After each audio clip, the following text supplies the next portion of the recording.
राम राम शेतकरी मित्रांनो, आता थोडी थंडी जास्त प्रमाणात वाढ झालेली आहे.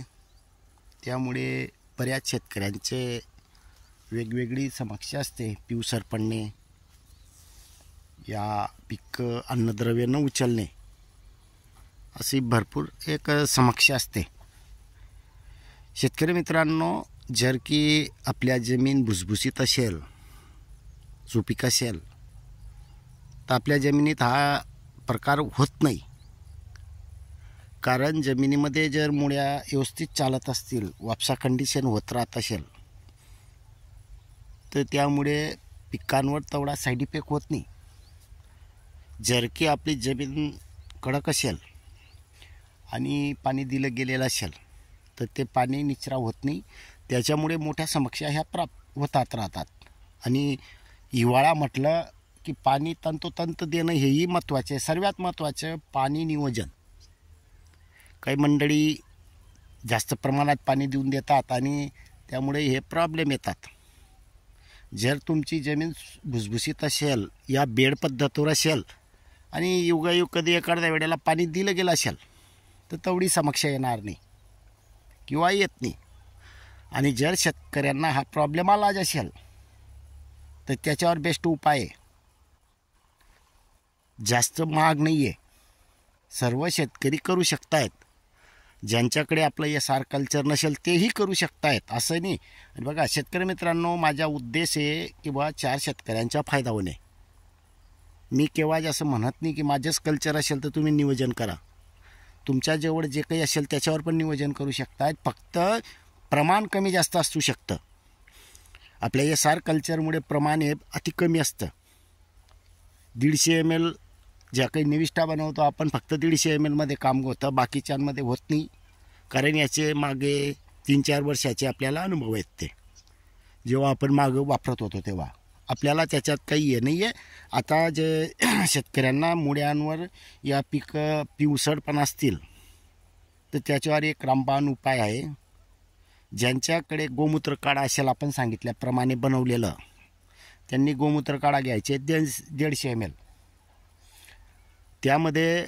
आणि ज्यांच्याकडे नसेल त्यांनी गाईचं म्हैशीचं, सर्व काही बैलाचंही चालेल, पण जर्सी गाईचं चालणार नाही. तर ते घ्यायचे 75 ml. आणि त्यामध्ये फक्त 75 म्हणजे 1 लिटरला 5 ग्राम येते, 5 ml. आणि जाड मीठ. शेतकरी मित्रांनो, विश्वास नसेल असेल तो भाग वेगळा आहे, पण एकदा प्रयोग करून बघा, नुकसान होणार नाही. आणि तुमचं नुकसान करून मला काही भेटणार पण नाही. फायदा झाला तर नाव काढणार. त्यामुळे कोणतंही काम करायचं आहे तर नाव काढा. नाव होत असेल तर ते कार्य करा. लबाड कबाड बोलून काही एक भेटत नाही. 2 दिवसासाठी आनंद घेण्यापेक्षा जीवनभर आनंद घ्या. शेतकऱ्यांना समोर बराबरीनं घेऊन चला. हे फक्त व्हिडिओचे व्ह्यू वाढवण्यासाठी आपण हे नाटकं करतच नाही. तर जाऊ द्या. शेतकरी मित्रांनो, 1 लिटरला 5 ग्राम. आणि यामध्ये हे दोघं एकत्र करून मी फवारणी केली तरी रिजल्ट भेटणार आहे. आणि याच्यामध्ये अगर तुम्ही 1 लिटरला 10 ml ताक कधी घेतलं तर अतिउत्तम. ज्यांच्याकडे गोमूत्र काढा आहे त्यांनी गूळ घेतला नाही घेतला चालेल. ज्यांच्याकडे गोमूत्र काढा नाही आहे त्यांनी मात्र 100 ग्राम 15 लिटरसाठी गूळ घ्यायचा आहे. म्हणजे 100 ग्राम कमी जास्त होऊ शकतो, काही अडचण नाही आहे. गुळात चिटकवण्याचे बी काम होऊन जातं. न्यूट्रिशन भरपूर प्रमाणात असतात, ते फायदा आहे. अशा पद्धतीने कधी 1-2 फवारणी करून दिली तर ज्या जमिनी म्हणजे ज्या पिकांमध्ये पिवसरपणा असेल, पाणी जास्त झालं असेल, थंडीमुळे झाला असेल, 100% फरक पडेल. ज्या वेळेला पानावर फरक पडतो त्यावेळेला मुळ्यांमध्ये सुद्धा कार्य चालू होऊन जातं. ज्यांच्याकडे गोमूत्र जास्त प्रमाणात असेल त्यांनी एकरी 2 ते 5 लिटरपर्यंत तुम्ही जमिनीतून देऊ शकतायत. अगर जमिनीतून द्यायचे, समजा 200 लिटर पाण्यामध्ये 5 लिटर टाकून द्या, जसं उपलब्ध असेल तसं. कारण शक्यतो गोमूत्र जास्त कोणाकडे उपलब्ध राहत नाही. बोलायला आहे गोमूत्र घ्या हे घ्या, पण आपल्याला आलेले अनुभव आहेत असतात ते 2 ते 5 लिटरपर्यंत घ्या. त्याच्यामध्ये 1 एकरसाठी 10 किलो जाडमीठ घ्या आणि जमिनीतून देऊन द्या. बघा तुम्हाला 3ऱ्या दिवसापासून रिझल्ट दिसणं चालू होऊन जातील. आणि शेतकरी मित्रांनो, हे तुमच्याकडचे जे माझ्याकडून काही असं नाही म्हणत मी किंवा कंपनीकडून घ्यावं लागेल किंवा कुठून घ्यावं लागेल किंवा माझ्याकडून नाही, हे तुमच्याकडे जे तुम्हीच करू शकतायत.